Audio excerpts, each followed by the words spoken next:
Before we get into the review, I just want to say that the world is a better place with you in it.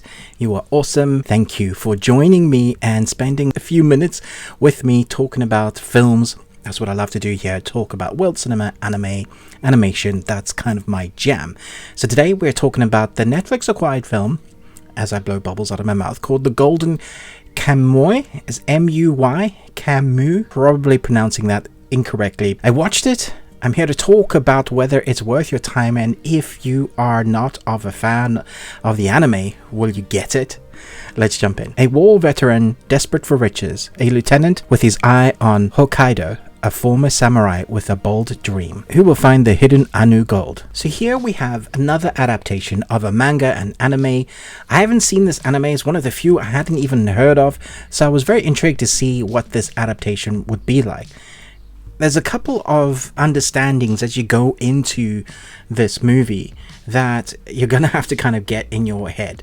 The way it's filmed, some of the realistic, kind of non-realistic way the animals look. So there's like a wolf, a couple of others. They have incredible fur design. And you'll understand why I'm talking about this in a moment.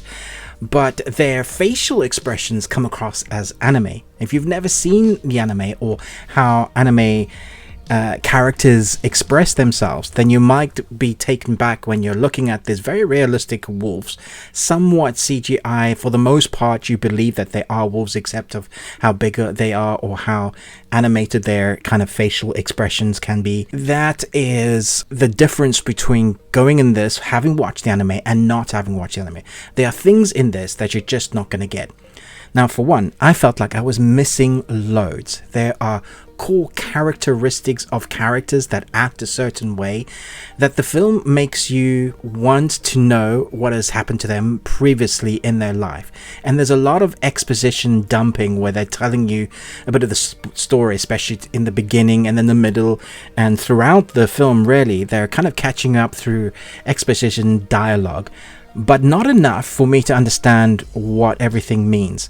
But that doesn't matter too much, because this particular story is the beginning of where it feels like where the anime will kind of take on after this. This really is just an episode 1, for example. It's a treasure hunt, much like One Piece.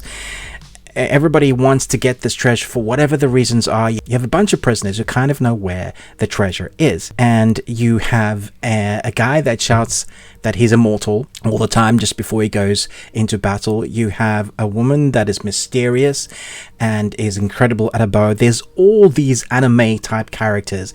So if you've seen the anime, it feels like you'll be like jumping up and down going, oh, that's that character and she does this and he does that.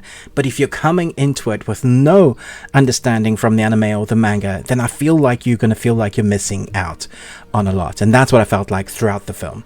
That's not to say I didn't enjoy it, because there are fantastic fight sequences in that you get to see. A lot of the camera work is wide, so even when it is on a moving train, let's say, for example, or a lot of in snow battles, which we do get a lot of, they show you. There is some fast cutting, but for the most part you get to see all of that, and they're choreographed with some of the slow-mo, not too much, not like a Zack Snyder film. You get to see the anime-ness translated onto the film, which I loved. I thought that was excellently done.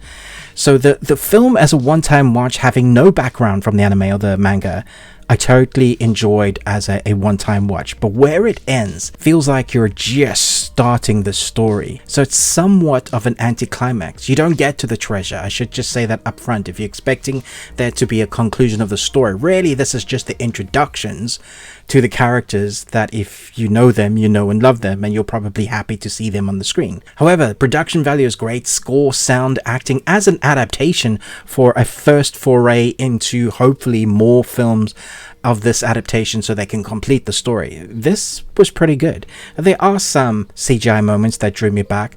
There are some slapstick anime moments that might not quite work for the live action. But with the cornucopia of live action adaptations from anime and manga that we've had that haven't hit the mark, there's a few on Netflix. For example, Death Note, there was an American version of Death Note that the Shinigami looked great, but the story was just, it didn't have that same feeling. This one actually works quite well. I enjoyed it for what it was, and I'm more than intrigued now to go and watch the anime. So it's on my list. So if anything, it might draw people to the anime that they go, I've been craving something different to watch, and I love a good old treasure hunt with people either that are immortal or have backgrounds and connections to massive dire wolves and great martial artists from the army and background with political nature. All of that kind of is thrust into here.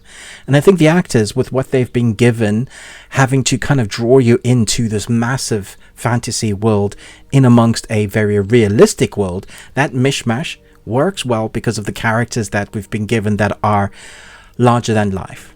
And I never felt like they were taking themselves too seriously. Every time they did start taking themselves seriously, when there are some dark moments, when there's gore, there's a sort of comedy relief moment, much like the MCU does. And you might be sighing, going, well, I hate it when the MCU does that. Well, it works here because it's an anime adaptation. You have those quirky characters. I'm trying to think if there was a perfect character. There was a silly character, which I actually quite liked. The various different types of prisoners as well. They all make it for a very interesting watch, but our main story continues on our immortal, the young woman who has a friendly wolf, and their background stories, how they connect together and why they don't really trust each other, but they form an alliance of sorts, and seeing that relationship grow on screen to become a team of dysfunctional family. By the time we reach the end and we have our kind of core team, you really want to know what's going on next. Give it a watch if you love anime adaptations, but if you want a complete story, you may then have to go watch the anime, or you could just watch the anime. Let me know if you've watched the anime or read the manga. What do you think of this adaptation? I think most people will probably like this if they're a fan. I'm going to give this 3.5 Nicolas Cages out of 5. You got one. Thanks so much for watching, but most of all, until next time, remember, live long on Tuesday.